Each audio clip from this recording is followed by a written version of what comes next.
हो गया भाई?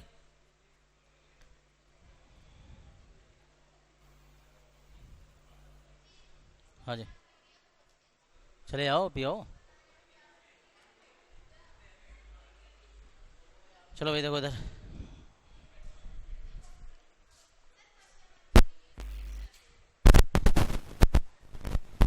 अब क्वेश्चन देख लो भाई जरा एक मिनट। अब ये दो क्वेश्चन है तुम्हारे। पहला क्वेश्चन है, एक तत्व,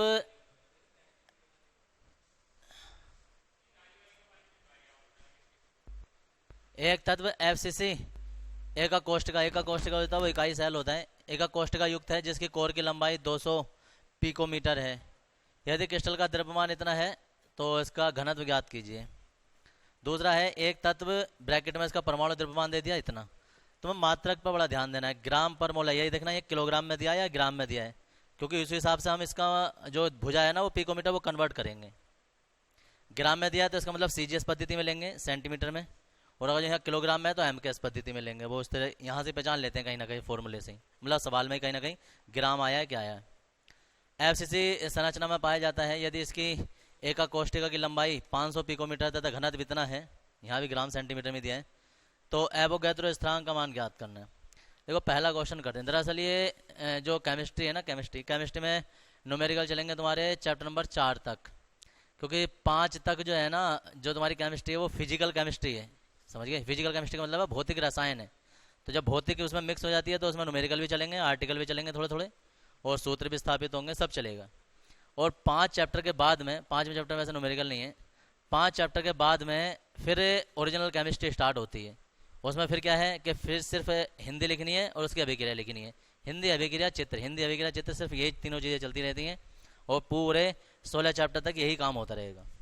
बस 4 चैप्टर तक तुम्हें न्यूमेरिकल देखने होते हैं, और उसके बाद फिर कोई न्यूमेरिकल नहीं आएगा केमिस्ट्री में। और एक बात सुन लो, केमिस्ट्री के न्यूमेरिकल और फिजिक्स के न्यूमेरिकल और मैथ के न्यूमेरिकल, तो सबसे आसान न्यूमेरिकल जो होते हैं वो मैथ के होते हैं, उससे थोड़े से हार्ड जो होते हैं वो फिजिक्स के होते हैं, और उससे भी हार्ड जो होते हैं वो केमिस्ट्री के होते हैं। अब कोई यार केमिस्ट्री के हार्ड के होते हैं, दरअसल केमिस्ट्री के हार्ड नहीं होते, 3 या 4 लाइनों में आंसर खत्म हो जाता है।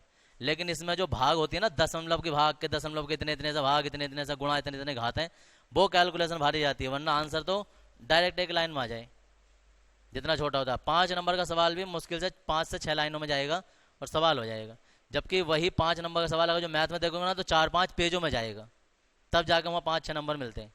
तो अंतर होता है। फिजिक्स में अगर जो 5 नंबर का कोई सवाल होगा तो 1-1.5 पेज में तो कम से कम जाएगा ही। यहाँ 5 नंबर का सवाल होगा, हो सकता है एक लाइन में खत्म हो जाए, एक लाइन में भी, लेकिन खास है तो उसकी ये होगी कि उसका आंसर कुछ उल्टा उल्टा आ रहा होगा। ये चीज़ें होती हैं, तो इसलिए ये सवाल भी 3 नंबर में आता है, और इससे बस 1 या 2 तरीके के सवाल ही आते हैं। घनत्व वाला सवाल है ये, बाकी कोई कोई भुजा निकालने का आ सकता है या त्रिज्या निकालने का आ सकता है, वो शायद पहले भी करवाए होंगे। तो अब हमारे पास है एक तत्व। तो सबसे पहले पहले वाले क्वेश्चन में तुम ये देखोगे कि इसमें दिया क्या है, ध्यान से देख लेंगे क्या क्या दिया है। एक तत्व एफसीसी प्रकार का है। देखो इसका घनत्व ज्ञात करना है, तो सबसे पहले ना हम क्रिस्टल का घनत्व देख लेंगे। क्रिस्टल के घनत्व का फॉर्मूला देखो,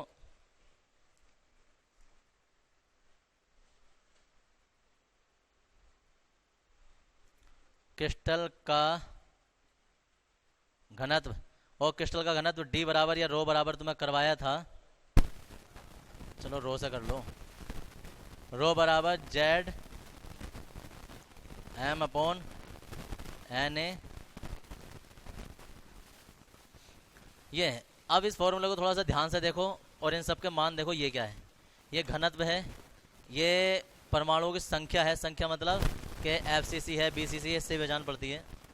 ये द्रव्यमान है, ये एवोगैड्रो संख्या है, ये भुजा की लंबाई है, जिसे कोर की लंबाई कहते हैं, भुजा को इंग्लिश में कोर कहते हैं, तो कोर की लंबाई है। 1 2 3 4 5 भौतिक राशियां हैं तुम्हारे पास। 5 में से एग्जाम में 4 तुम्हें कोई सी भी दे देगा और 1 तुमसे पूछ लेगा। ये सिंपल सा फंडा है सवाल का, कॉन्सेप्ट याद रखने का। 5 में से 4 तुम्हें डेफिनेटली देगा ही देगा, ठीक है जी। अब उसमें से कोई जरूरी नहीं है तुमसे घनत्व पूछे, घनत्व देगा, भुजा पूछ लेगा, ये सब दे देगा, एम पूछ लेगा, ये सब दे देगा, जेड पूछ लेगा, कुछ भी पूछ सकता है। 5 में से 4 चीज़ें तुम्हें डेफिनेटली देगा और एक आध तुमसे पूछ लेगा। समझ में आ रही है क्लियर बात? अब देखते हैं ऊपर वाले में क्या क्या दिया है। तो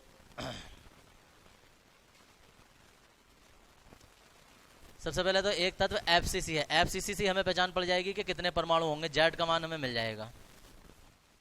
जेड बराबर कितना होगा, एफसीसी में कितने परमाणु होते हैं, 4, चूंकि एफसीसी संरचना है। ठीक है जी। एम का मान उन्होंने दिया है कितना, 60, आगे को मात्रा नहीं दिया, मतलब ऐसे ही लिखना है हमें। एन ए का मान वो दें या ना दें, बोर्ड के एग्जाम में दिया होगा फ्रंट पेज भाई, कितना होता है 6.02022 गुणा 10 की घात 23। और आगे क्या है, भुजा, भुजा दी है ए बराबर जो है वो कितनी 200 पिकोमीटर दी है। अब 200 गुणा 10 की घात माइनस के 12 मीटर हो जाते हैं। मीटर अगर सेंटीमीटर करना तो 10 की घात माइनस 10 हो जाते हैं, सेंटीमीटर होना होता तो। अब क्योंकि 2 जीरो और कम कर देंगे तो 2 गुणा 10 की घात 2 जीरो और कम हो जाएंगे तो माइनस के 10 मीटर आ जाएगा ए का मान। अभी ये वाले जीरो कम किए हमने। और सेंटीमीटर करना चाहो तो 8 हो जाएगा, लेकिन हम सेंटीमीटर नहीं, अब हम किलोग्राम में निकाल देंगे, क्योंकि कोई और चीज़ सेंटीमीटर में है नहीं। कुछ होता है तो हम कर लेते हैं। अब जी एक देखो 1 2 3 4, 4 मान हमें पता है और हमें इसका मान निकालना है घनत्व का। समय का नंबर 1 में लगा दो। अब सवाल 3 नंबर में है, तो सवाल तो ज़्यादा भारी है नहीं, सीधे सीधे मान थे यहाँ लगाने थे, लेकिन दिक्कत कहाँ पड़ेगी, दिक्कत पड़ेगी तुम्हें कैलकुलेशन में जाके। वो इतनी बड़ी भारी ऐसी भी कैलकुलेशन होती नहीं है, सिंपल से तरीके से समझ के करोगे तो 6.022 गुणा 10 की घात 23 और भुजा आ गई है 2 गुणा 10 की घात माइनस के 10 की क्यूब। ठीक है भाई। इसके बाद आ जाता है रो बराबर 4, इसे ऐसे रहने देंगे, 60 भी ऐसे रहने देंगे, बटे में देखो कैलकुलेशन आसान करने का तरीका होता है कि दशमलव के बाद में 3 अंक हैं तो हम इसका थोड़ा सा परिसीमन कर देंगे, लास्ट वाला 2 को छोड़ेंगे। अगर ये 5 से ज़्यादा होता तो हम इसे 3 कर लेते हैं। ठीक है जी। और ये 5 से कम है तो इसे ऐसे कैसे रहने देंगे, नियम सुना है कहीं ये? तो कैलकुलेशन आसान करने के लिए 6.02 अंकों तक ही रहने देंगे हम, क्योंकि ये एग्ज़ाम में दशमलव के 2 अंकों तक आंसर बहुत अच्छा होता है। 8 बन जाएगा, 2 दूनी 4 दूनी 8, 3 बार गुणा होगी, इसकी 3 बार गुणा होगी तो याद रखना प्लस प्लस नहीं बनता है, सिर्फ इसकी गुणा यहाँ होती है, माइनस का 30 हो जाएगा। तो जी 4 दूनी तो हो गए 8 और 2 तिया हो गए 6। क्या बच गया ऊपर? ऊपर तो बच गया 30 और नीचे घाते भी देख लेंगे, 23 ये हैं 30 ये हैं, 23 ये हैं माइनस के 30 ये हैं। दशमलव हटा के 2 जीरो और बढ़ा देंगे तो अब ऊपर जो है वो 3000 है, नीचे 602 है, गुणा जो नीचे रहने दो अभी 10 की घात कितना बचेगा, माइनस के 7, ऊपर जाके प्लस का हो जाएगा। तो जी अभी डिवाइड कर लेते हैं। देखो डिवाइड करने का तरीका ये होता है जो तुमने बचपन से पढ़ते आ रहे हो। कितनी बार चला जाएगा? 4 बार, 6 चौक 24, देखो 6 पंजे 30। अब 5 बार तो चला जाता, लेकिन यहाँ 2 है तो ज़्यादा हो जाएगा इससे, तो यहाँ 4 बार ही जाएगा। तो 4 दूनी 8, 0 और 6 चौक 24। अब यहाँ कितना बचेगा? यहाँ 2 बचेगा, यहाँ 9 बचेगा और यहाँ कितना हो जाएगा? 9 है। अब दशमलव लगा देंगे, 0 बढ़ा देंगे और 6 4.8 गुणा 10 की घात। ये अब मात्रक क्या आया है? मात्रक जो है वो हमने मीटर लिया है, तो हम कैसे पद्धति होती है, घनत्व का मात्रक जो होता है ना वो ऊपर द्रव्यमान नीचे आयतन होता है, यानी कि यहाँ किलोग्राम प्रति मीटर क्यूब आ जाएगा। ये मात्रक है। अगर ग्राम में मात्रक दिया होता तो हम ग्राम में बनाते हैं, ये घनत्व का मात्रक आ जाता है। तो ये तुम्हारा आंसर था। इसके बाद जो है वो अगला क्वेश्चन है। अगला क्वेश्चन तुम्हारा कुछ ये है कि देखो दिया क्या क्या है।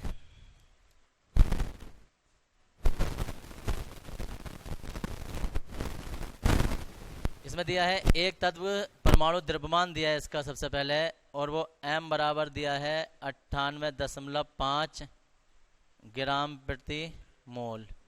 FCC संरचना में, FCC का नाम सुनते ही FCC या BCC तो हमें परमाणु का पता चल जाता है। Z बराबर कितना है 4 हो जाएगा FCC संरचना में पाया जाता है। इसकी एका कोष्ठका की लंबाई मतलब भुजा की लंबाई जो है वो A बराबर 500 है पिकोमीटर। इसे चेंज कर लेंगे, अब क्या सेंटीमीटर में चेंज करेंगे, ग्राम में है तो 500 गुणा 10⁻⁻10 सेंटीमीटर आ जाएगा। ये पिकोमीटर को सेंटीमीटर में बदला है। अब और 2 जीरो कम करोगे तो अब और कम हो जाएगा। m का मान मिल गया, z का मान मिल गया, a का मान मिल गया, na का मान हमें पहले से ही पता होता है 6.02 गुणा 10⁻23 होता है। एक ही 2 लिखा है हमने कैलकुलेशन आसान करने के लिए। अब चूंकि रो बराबर जो होता है वो z m/na a की क्यूब होता है। वैल्यू लगा देंगे इसकी, तो जी वैल्यू लगाने पर तुम्हें पता चलेगा रो बराबर z का मान तो है 4, क्या दिया है, अच्छा घनत्व का मान दिया है। तो जी किस चीज़ का मान रहे हो आप, क्या पूछा है फिर उसने, अच्छा कोई बात नहीं। ये जो एक और बात है देखो इधर इन्होंने नियतांक का मान पूछा है। अब नियतांक का मान जो मतलब आंसर हमें पता है कि 6.023 या 2 के आसपास ही आंसर आना चाहिए, यानी कि इन्होंने na का मान पूछा है।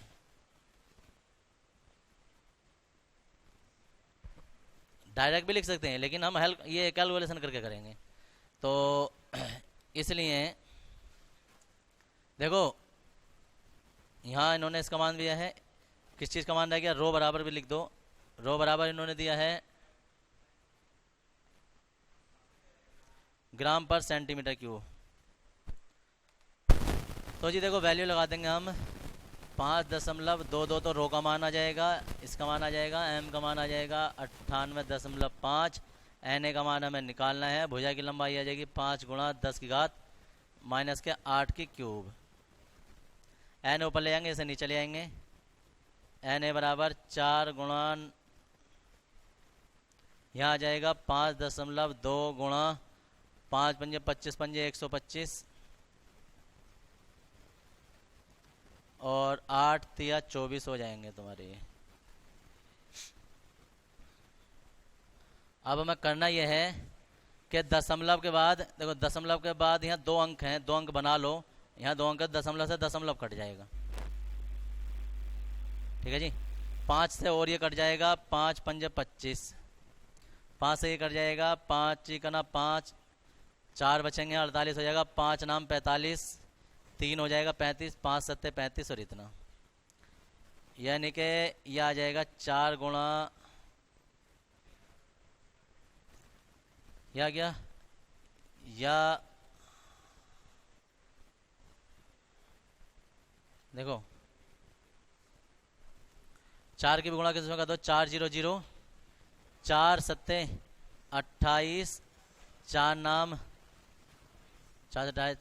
36 हो गए और 2 38, 4 गुना 4 और 3 7, यहाँ आ जाएगा 5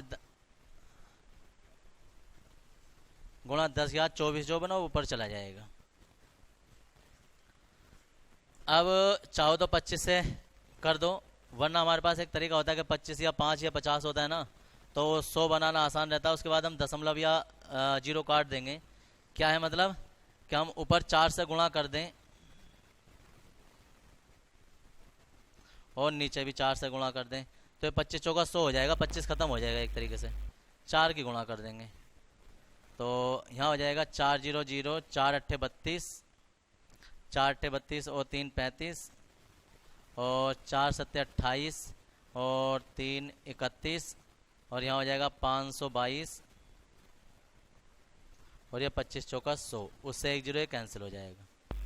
1 0 बचा के रखेंगे, वो दशमलव लगाने का काम आएगा। अब हमारे पास है 3152 और 522,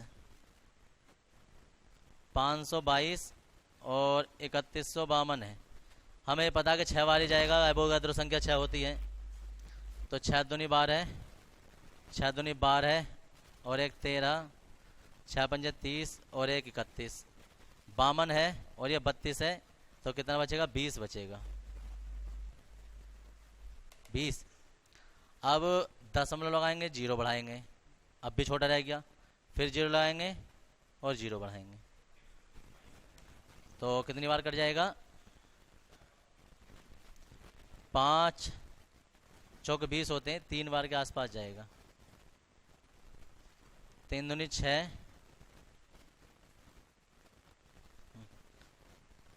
3 दूनी 6 और 3 3 दूनी 6, 3 दूनी 6 और 3 पंजे 15, 4 3 और यहाँ आ जाएगा 4, यहाँ आ गया 6.03 गुणा 10 की घात 24 और नीचे बचेगा 10। एक अंक और इधर कम कर देंगे, 6.03 गुणा 10 की घात 23 Na का मान आ जाएगा।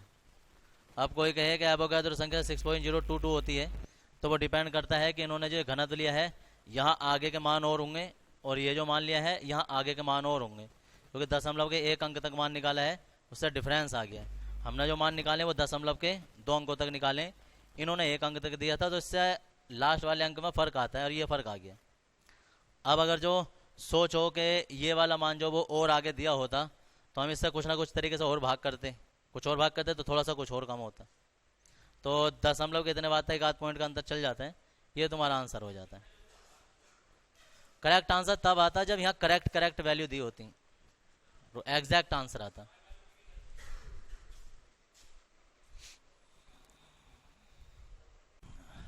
जैसे कोर की लंबाई, हाँ देखो, एक तत्व, लैंग्वेज थोड़ी बहुत इधर हो जाएगी, वो अपना मैच कर लेना। एक तत्व FCC का कोष्ठ का युक्त है जिसकी कोर की लंबाई ज्ञात कीजिए यदि क्रिस्टल का द्रव्यमान 58 है और इसका घनत्व 2.48 ग्राम प्रति सेंटीमीटर क्यूब है। तो चलो, अरे इसके जिसके लिख दो यार,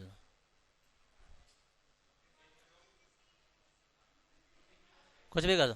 एक तत्व के परमाणु द्रव्यमान की गणना कीजिए, यह FCC संरचना में पाया जाता है यदि इसकी एका कोष्ठिका की लंबाई इतनी है तथा घनत्व इतना है, तो हाँ, तो और ये आगे का खत्म कर दो। देखो तुम शायद समझ नहीं पा रहे हो सवाल मैंने क्या बनाए। सवाल जो है मतलब जरूरी नहीं है कि ये जैसे हैं। सवाल मैंने बनाया कि 5 चीजें हैं, 5 भौतिक राशियां, उनमें से हर एक भौतिक राशि पर सवाल हो जाना चाहिए। कहने का मतलब ये है। अभी एक सवाल और बच गया है जेड निकालने पर, तो अभी और करेंगे इसके बाद एक और, फिर एक नंबर वाले। हाँ जी, कर लोगे अपना? अब तो छोड़ो, उतार लो, बस अगला सवाल लिखो। बहुत अच्छी बात है यार, ये सुन लो पहले 1 मिनट। देखो एका कोष्ठिका की कोर की लंबाई यानी कि ए बराबर इन्होंने दे रखा है 288 पिकोमीटर, तुम इसे 288 सेंटीमीटर कर लोगे 10 की घात -10 करके। वो कह रहे हैं क्रिस्टल का घनत्व रो बराबर उन्होंने दिया है 7.2 ग्राम पर सेंटीमीटर क्यूब। द्रव्यमान उन्होंने m बराबर दिया है 51.78 ग्राम प्रति मोल। एका कोष्ठिका का प्रकार बताना है। प्रकार का मतलब वो जेड पूछ रहा है तुमसे कि एका कोष्ठिका SC है, FCC है या BCC है।